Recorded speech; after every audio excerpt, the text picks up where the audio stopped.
राधे कृष्ण दोस्तों, आज की कहानी का नाम है अपनी तलाश। कहते हैं कि इंसान की जिंदगी में कुछ ऐसे सवाल होते हैं जिनका जवाब उसे वर्षों तक नहीं मिलता और जब मिलता है तो वह जवाब उसकी पूरी दुनिया बदल देता है। मेरी जिंदगी भी एक ऐसे ही अनसुलझे रहस्य के साथ आगे बढ़ रही थी। बचपन से ही मुझे हमेशा ऐसा लगता था जैसे मैं उस घर का हिस्सा होकर भी उसका हिस्सा नहीं हूँ। हर खुशी के मौके पर मैं भीड़ में मौजूद तो रहती थी, लेकिन किसी की प्राथमिकता कभी नहीं बन पाती थी।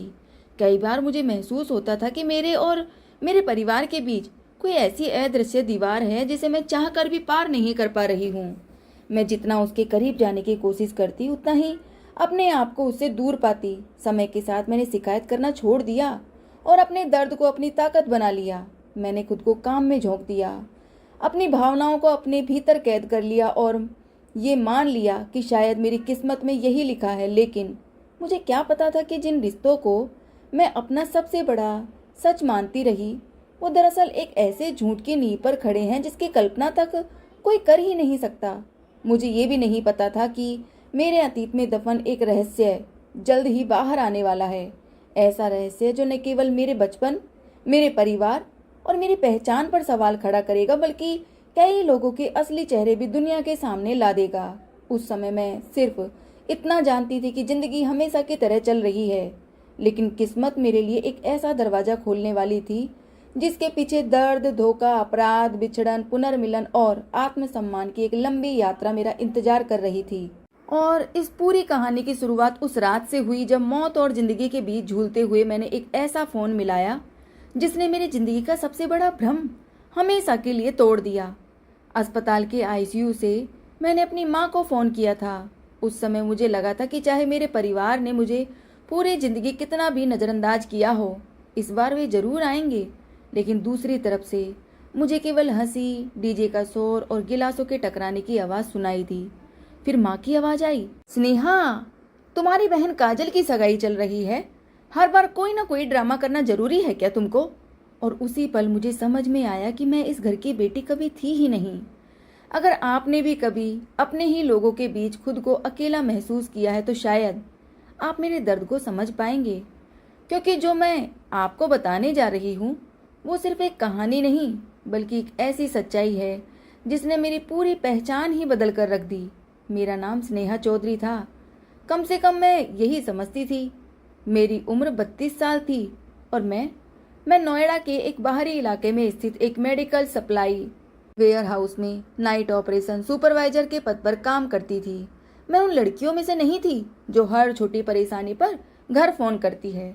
बचपन से मुझे यही सिखाया गया था कि मैं मजबूत हूँ और मुझे बोला जाता था कि मजबूत बनो, खुद को संभालो और किसी से ज़्यादा उम्मीद मत रखो। शायद इसीलिए क्योंकि मेरे घर में उम्मीदें हमेशा मेरी छोटी बहन काजल के लिए बचाकर रखी जाती थी। काजल वो लड़की थी जिसे देखते ही लोग मुस्कुरा देते थे।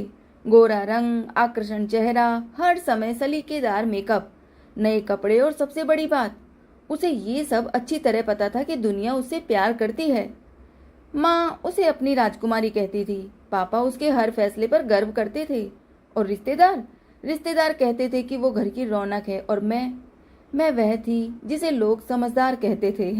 सच तो ये है कि समझदार शब्द अक्सर उस इंसान के लिए इस्तेमाल किया जाता है जिससे हर त्याग और हर समझौते की उम्मीद की जाती है।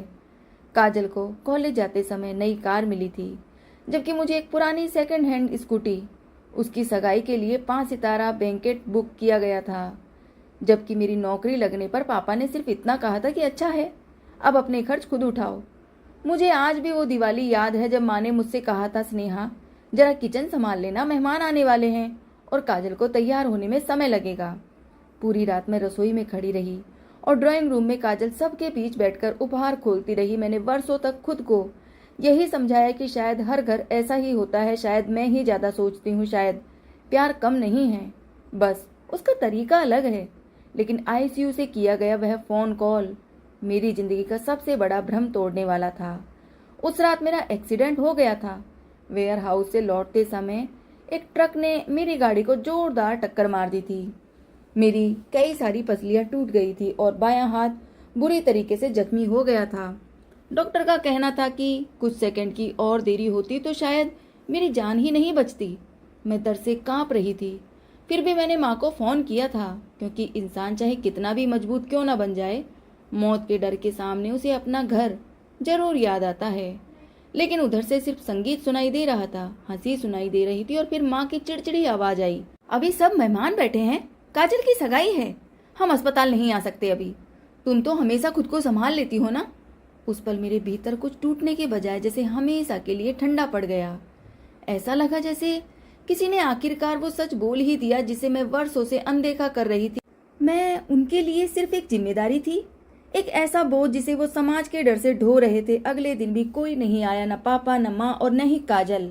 मेरे कमरे में सिर्फ नर्सें आती थी, डॉक्टर आते थे और बिलिंग विभाग की एक महिला आई थी जिसने बहुत नरम आवाज में पूछा था कि मेरे इंश्योरेंस क्लेम की जिम्मेदारी कौन संभालेगा।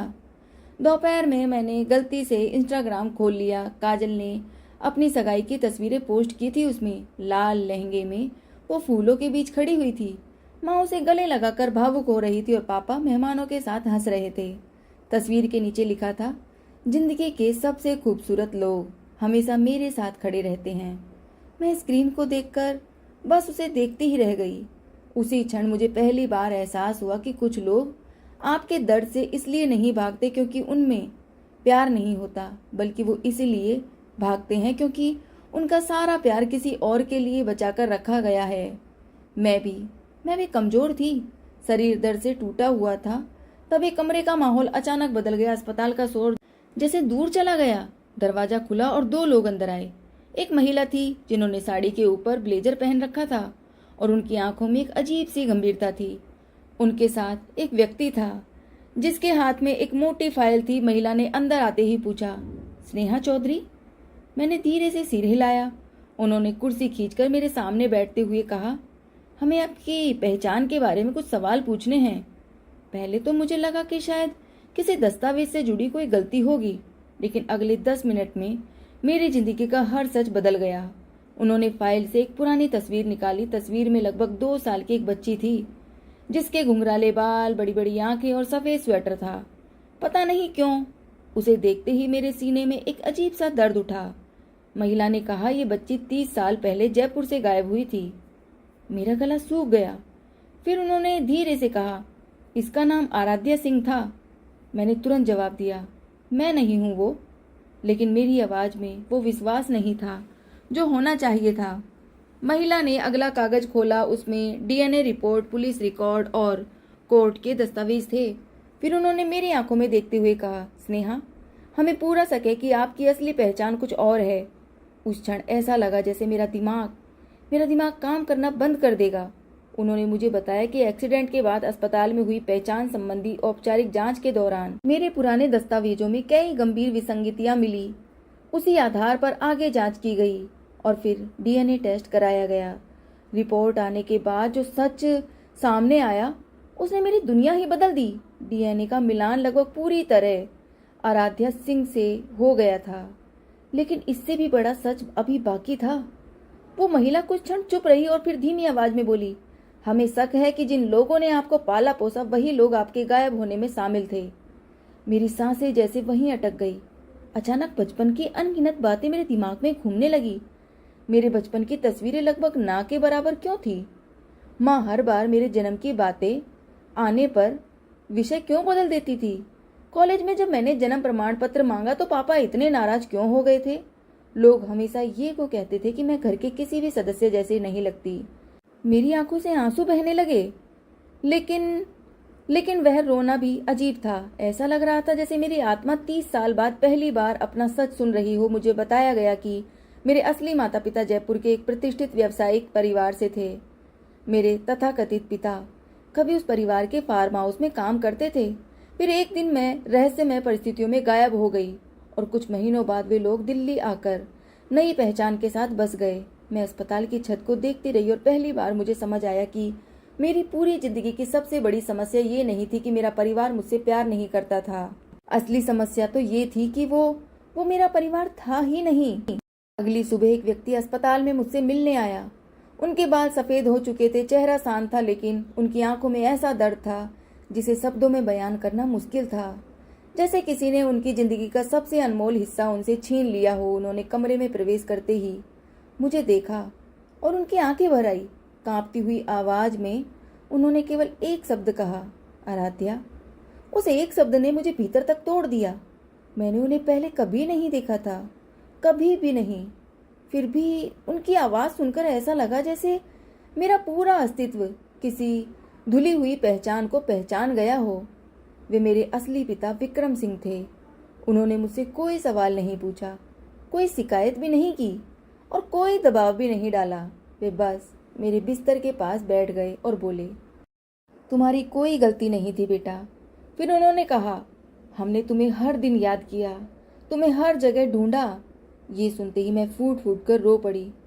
किसी का आपको 30 साल तक याद रखना उस इंसान के लिए किसी चमत्कार से कम नहीं होता, जिसे हमेशा ये महसूस कराया गया हो कि उसकी मौजूदगी या गैर मौजूदगी से किसी को भी कोई फर्क नहीं पड़ता। उन्होंने मुझे बताया कि मेरी माँ आज भी हर जन्मदिन पर मेरे नाम की पूजा करवाती है।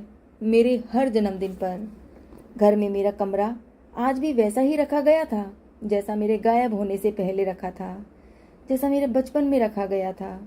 मेरी माँ ने कभी मेरी कोई चीज़ हटाने नहीं दी थी। मैं स्तब्ध थी, सारी बातें सुन रही थी। पूरी जिंदगी मैंने प्यार कमाने की कोशिश में बिताई थी, जबकि कहीं और कुछ लोग मुझे बिना किसी शर्त के प्यार करते रहे थे, जबकि मैं उनकी जिंदगी में भी नहीं थी। कुछ दिनों बाद पुलिस ने बताया कि मेरे तथाकथित माता पिता की गिरफ्तारी की प्रक्रिया शुरू होने वाली है और मुझसे पूछा गया कि क्या मैं उनका सामना करना चाहती हूँ। मैंने बिना किसी हिचकिचाहट के हाँ कह दिया, क्योंकि अब मुझे जवाब चाहिए था। मुझे हर उस चीज़ का जवाब चाहिए था। 2 दिन बाद मैं उस घर में पहुंची जहां मैंने अपनी पूरी जिंदगी बिताई थी। वही ड्राइंग रूम, वही सोफ़ा, वही दीवारों पर लगी तस्वीरें, लेकिन इस बार ये घर मुझे घर नहीं लग रहा था, बल्कि एक अपराध का सबूत लग रहा था। माँ ने दरवाज़ा खोला और पुलिस को देखकर उनका चेहरा सफ़ेद पड़ गया, हाथ पैर कांपने लगे। पापा बाहर आए और पहली बार मैंने उनके चेहरे पर डर देखा। काजल अंदर बैठी हुई थी और उसकी सगाई के बचे हुए उपहार अभी भी टेबल पर रखे हुए थे। मैं सीधे माँ के सामने जाकर खड़ी हो गई और पूछा, क्या आपने मुझे चुराया था? मेरे सवाल ने कमरे की हवा तक रोक दी। माँ कुर्सी पर बैठ गई और रोने लगी। पापा बोले, बात इतनी आसान नहीं है। मैं चीख पड़ी, मेरे लिए मेरी पूरी जिंदगी झूठ थी। आप लोगों ने मेरे साथ गलत किया है। इसके बाद धीरे धीरे वो सच सामने आने लगा जिससे वे वर्षों से भागते रहे थे। उन्होंने पैसों के लालच में मेरा अपहरण किया था।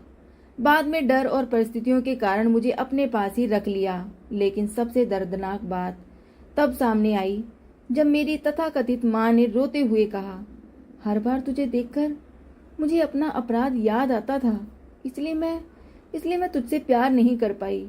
उसी क्षण मेरी जिंदगी के सभी अनगिनत प्रश्नों के उत्तर मुझे मिल गए। मैं बोझ नहीं थी, मैं वो सबूत थी जिसे वे हर दिन देखकर अपने अपराध से बच नहीं पाते थे। काजल भी रो रही थी, लेकिन उस समय मुझे उसके लिए भी अधिक सहानुभूति महसूस नहीं हुई, क्योंकि उसने कभी ये जानने की कोशिश ही नहीं की कि हर बार मुझे ही पीछे क्यों रखा जाता था। पापा ने आखिरी बार कहा, लेकिन हमने तुम्हें पाला तो है ना? मैंने उनकी आंखों में देखते हुए जवाब दिया, नहीं, आपने मुझे पाला नहीं बल्कि कैद करके रखा था। उसी समय पुलिस आगे बढ़ी और उन्हें गिरफ्तार कर लिया गया। माँ चीखने लगी। पापा का चेहरा बुझ गया और बाहर खड़े पड़ोसियों की भीड़ तमाशा देखने लगी। काजल का फोन लगातार बज रहा था। उसके मंगेतर के कॉल आ रहे थे और कुछ ही देर बाद एक संदेश आया, सब खत्म हो गया। उस दिन उस घर की हर नकली दीवार ढह गई, लेकिन आश्चर्य की बात यह थी कि मुझे कोई खुशी नहीं हुई, क्योंकि असली बदला शोर नहीं मचा था। वह सिर्फ इतना करता है कि जिन लोगों ने आपको पूरी जिंदगी छोटा महसूस कराया हो, वे अचानक आपकी नज़रों में बहुत छोटे दिखाई देने लगते हैं। मैं जयपुर चली गई और अपने असली परिवार के साथ रहने लगी। माँ ने पहली बार मुझे गले लगाया तो ऐसा लगा जैसे 30 वर्षों से जमा हुई बर्फ पिघल गई हो। मेरी बड़ी बहन हर छोटी बात पर भावुक हो जाती थी। पापा हर सुबह मुझसे पूछते थे, आज तबीयत कैसी है? मुझे समझ ही नहीं आता था कि इतने साधारण सवाल भी किसी इंसान को इतना भावुक कैसे कर सकते हैं। मैंने उनकी कंपनी ज्वाइन नहीं की क्योंकि मैं अपनी पहचान खुद बनाना चाहती थी। इसीलिए मैंने एक ऐसी संस्था के साथ काम शुरू किया जो गुमशुदा बच्चों और अपनी पहचान खो चुके लोगों की मदद करती थी। पहली बार मुझे लगा कि शायद मेरे दर्द का भी कोई उद्देश्य था। लगभग 1 साल बाद अचानक मेरे फ़ोन पर दिल्ली से लगातार कॉल आने लगी। मैंने फ़ोन उठाया तो दूसरी तरफ काजल थी। उसकी आवाज़ टूटी हुई थी और थकी हुई भी लग रही थी। उसने कहा, दीदी, मम्मी की हालत बहुत ख़राब है। केस बढ़ता जा रहा है। लोग तरह तरह की बातें कर रहे हैं। क्या तुम वकीलों से कुछ कह सकती हो? मैं उस क्षण चुप रही। फिर उसने धीमी आवाज़ में कहा, हम भी तो तुम्हारा परिवार है ना दीदी। उसी पल मुझे आईसीयू वाली वह रात याद आ गई जब मैं मौत और जिंदगी के बीच अकेली पड़ी थी। मैंने शांत स्वर में सिर्फ इतना कहा, जिस रात मैं अस्पताल में अकेली थी, उस रात तुम लोगों ने अपना परिवार चुन लिया था। अब मैंने भी अपना परिवार चुन लिया है। इतना कहकर मैंने फ़ोन काट दिया। आज मैं ये बात पूरी तरह समझ चुकी थी कि परिवार केवल खून के रिश्तों से नहीं बनता। परिवार परिवार वो होता है जो आपके सबसे बुरे समय में आपके साथ खड़ा रहे। असली प्यार भीख की तरह नहीं मिलता। वह आपको शर्मिंदा नहीं करता, आपको इंतजार नहीं करवाता और ना ही किसी दूसरे की खुशी के नीचे दबाकर आपकी कीमत तय करता है। जयपुर आए हुए मुझे लगभग 1.5 वर्ष हो चुका था। जिंदगी पहली बार किसी सामान्य इंसान की तरह महसूस होने लगी थी। अब सुबह उठते ही ये चिंता नहीं होती थी कि आज किस बात पर मुझे अनदेखा किया जाएगा या फिर किस मौके पर मुझे फिर से ये एहसास दिलाया जाएगा कि मैं किसी से कम महत्वपूर्ण हूँ। मेरे असली परिवार ने कभी मुझ पर अपने प्यार का बोझ नहीं डाला, बल्कि मुझे अपने फैसले खुद लेने की पूरी आज़ादी दी थी उन्होंने। मैं जिस संस्था के साथ काम कर रही थी, वहाँ देश के अलग अलग हिस्सों में ऐसे बच्चों और युवाओं के मामले आते जो वर्षों पहले अपने परिवारों से बिछड़ गए थे। हर केस में मुझे अपना अतीत दिखाई देता था। शायद यही कारण था कि मैं अपने काम में पूरी तरह डूब गई थी। लेकिन एक दिन ऑफिस में बैठे बैठे मेरे सामने एक ऐसा मामला आया जिसने मेरे भीतर दबे हुए कई पुराने जख्म फिर से खोद दिए। लगभग 24 साल का एक युवक अपने असली परिवार की तलाश कर रहा था। उसकी कहानी सुनते सुनते मुझे अचानक एहसास हुआ कि मैंने कभी काजल के बारे में ठीक से सोचा ही नहीं था। मेरे तथाकथित माता पिता जेल में थे, लेकिन काजल बाहर थी। पहली बार मैंने खुद से पूछा कि आखिर उसके साथ क्या हुआ होगा। जिस लड़की को पूरी जिंदगी सबसे ज्यादा प्यार मिला था, क्या वह सच जानने के बाद उतनी ही खुश रही होगी जितनी कभी रहती थी? ये सवाल मेरे मन में कई दिनों तक ऐसे ही घूमता रहा। तभी एक शाम मेरे ऑफिस के बाहर एक लड़की खड़ी दिखाई दी मुझे। वो बेहद ही कमजोर लग रही थी। आंखों के नीचे काले गहरे थे और चेहरा पहले से बिल्कुल अलग दिखाई दे रहा था। कुछ सेकंड बाद मैंने उसे पहचान लिया। वो काजल थी, वही काजल जिसके लिए कभी पूरा घर घूमता रहता था। लेकिन आज वह किसी टूटे हुए इंसान की तरह मेरे सामने खड़ी थी। उसने मुझे देखते कुछ कहने की कोशिश की, लेकिन उसकी आवाज़ भर्रा गई। वह रोते हुए बोली, दीदी, मेरे पास अब कहीं जाने की जगह नहीं बची है। मैं बहुत अकेली पड़ गई हूँ दीदी। मैं कुछ क्षण उसे देखती रही। मेरे सामने वही लड़की खड़ी थी जिसके लिए मुझे वर्षों तक नज़रअंदाज किया गया था। मेरे मन में गुस्सा भी था, दर्द भी था और दया भी थी। लेकिन सबसे ज़्यादा आश्चर्य इस बात का था कि मैं उससे नफरत नहीं कर पा रही थी। इन सब में उसकी क्या गलती थी? मैं उसे अपने घर ले आई। रास्ते भर उसने एक शब्द नहीं कहा, बस रोती रही। रात को जब हम दोनों आमने सामने बैठे तब उसने पहली बार अपनी कहानी सुनानी शुरू की। उसने बताया कि मेरे जाने और माता पिता की गिरफ्तारी के बाद उसकी पूरी की पूरी दुनिया अब बिखर गई थी। उसका मंगेतर रिश्ता तोड़कर जा चुका था। वह बिल्कुल अकेली पड़ चुकी थी। रिश्तेदारों ने भी दूरी बना ली थी। जो लोग कभी उसे सिर पर बैठा कर रखते थे, वही लोग अब उसके परिवार को अपराधियों का परिवार कहकर ताने देने लगे थे। हर कोई उनकी मजाक उड़ाने लगा था। धीरे धीरे उसे समझ में आने लगा था कि पूरी जिंदगी वह जिस प्यार को अपना अधिकार समझती रही, उसके पीछे कितनी बड़ी सच्चाई छिपी हुई थी। फिर उसने एक ऐसी बात कही जिसने मुझे पूरी तरह चुप कर दिया था। उसने रोते हुए कहा, दीदी, मैं हमेशा सोचती थी कि मम्मी पापा मुझे बहुत ज़्यादा प्यार करते हैं, आपसे ज़्यादा प्यार करते हैं, क्योंकि मैं आपसे बेहतर हूँ। शायद इसीलिए वो मुझे